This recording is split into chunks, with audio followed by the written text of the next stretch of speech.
আসসালামু আলাইকুম বন্ধুরা, আজকে একটা আলাদা ব্লগ নিয়ে হাজির হলাম। আজকে আমরা পুরো ক্লাসটা করিয়েছি শুধুমাত্র চারজন ছোট্ট আর্চারদের নিয়ে, যারা কিনা সামনে সপ্তম ন্যাশনাল ইউথ আর্চারি চ্যাম্পিয়নশিপ 2025-এ অংশগ্রহণ করতে চলেছে।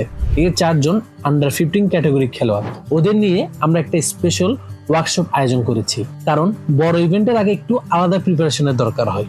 এখানে প্রথমে তারা নিজেদের মধ্যে একজনকে টিম লিডার বানিয়ে নিয়েছে, সে হচ্ছে আমাদের তাহমিদ। ও খুব সুন্দরভাবে পুরো টিমকে গাইড করছে, কার কখন কি করতে হবে, কে কোন ইকুইপমেন্ট সেট করবে, সবকিছুর দেখাশোনাও করছে।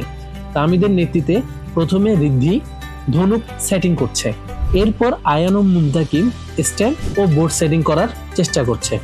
একটু পরেই তামিম নিজে এসে বোর্ড অ্যালাইনমেন্টটা ঠিক করে দিচ্ছে, কারণ বোর্ডটি সামান্য আঁকা বাঁকা হয়েছে। খুব অল্প সময়ের মধ্যে তারা জায়গাটাকে চমৎকার ভাবে তৈরি করে ফেলেছে। তারপর ওরা গেল শুটিং এরিয়াতে। শুরুর দিকে ওরা শর্ট রেঞ্জে প্র্যাকটিস করছিল, কারণ বেসিক ঠিক না থাকলে তো লং রেঞ্জের সমস্যা হয়ে যায়। শর্ট রেঞ্জের শটগুলো শেষ করে ওরা একসাথে অ্যারোগুলো কালেক্ট করতে গেল, নিজে দেখে নিচ্ছে কে কোথায় শট করছে, কেমন পারফরমেন্স করছে।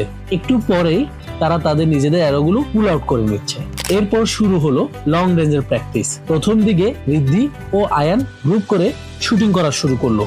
বলতে হয় অসাধারণ। 40 মিটার দূর থেকে যে পাওয়ারটা প্রয়োজন হয় সেটা তারা দারুণ ভাবে মেনটেন করেছে। শেষ দিকে তাহমিদ ও মুন্তাকিম একসাথে শুট করলো, আর কি সুন্দর গ্রুপিং হচ্ছিল বলার মতো না। সব শেষ ওরা একসাথে মিলে সব ইকুইপমেন্ট গুছিয়ে রাখলো, বোর্ডগুলো ঠিকঠাক করলো, একদম পরিপাটি। আজকের এই ক্লাসটা ছিল একদম স্পেশাল, কারণ আজকের ক্লাসে আমাদের বাকি সদস্য মেয়েদের যে টিমটা ছিল সেটা কিন্তু আজকে অফ ছিল। আজকে শুধুমাত্র ছেলেদেরকে তাদের এইমিং, তাদের শুটিং পাওয়ার, এই বাচ্চাগুলোর মধ্যে যে চেষ্টাটা দেখলাম সেটা আসলে আমাকে খুবই উৎসাহিত করেছে। এরা আমাদের ভবিষ্যৎ চ্যাম্পিয়ন ইনশাআল্লাহ। ভালো লাগলে ভিডিওটি সাবস্ক্রাইব করবেন, লাইক দিবেন, কিংবা আপনাদের বন্ধুদের সাথে শেয়ার করতে পারেন, যাতে সবাই জানে ছোট ছোট এই খেলোয়াড়গুলো কিভাবে নিজেকে তৈরি করছে দেশের জন্য।